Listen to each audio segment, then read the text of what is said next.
9:04 now, and former President Donald Trump facing charges in a fourth criminal case. The 41-count indictment came down late last night in Georgia.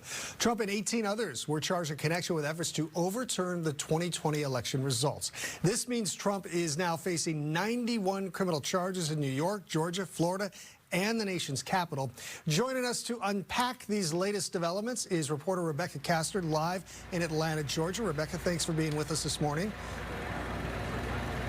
And first off, can you tell us what it's like? Thank you for having me. Yeah, and tell us what it's like down there this morning. How are people reacting to this?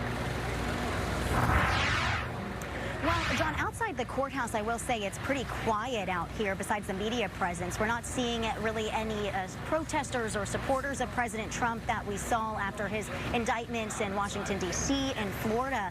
However, the district attorney gave all the defendants until next Friday at noon to turn themselves in. So we could see more action outside this courthouse once former President Trump is in the state of Georgia.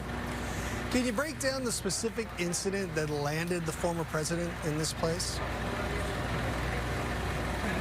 So the district attorney is attempting to show that Trump and a team of his allies worked as a criminal enterprise to attempt to overturn the 2020 election results in Georgia. And the most notable piece of evidence that her team is using is a phone call made President Trump made to the Georgia Secretary of State after the election, telling the election official to find the exact number of votes he would need to turn the state in his favor.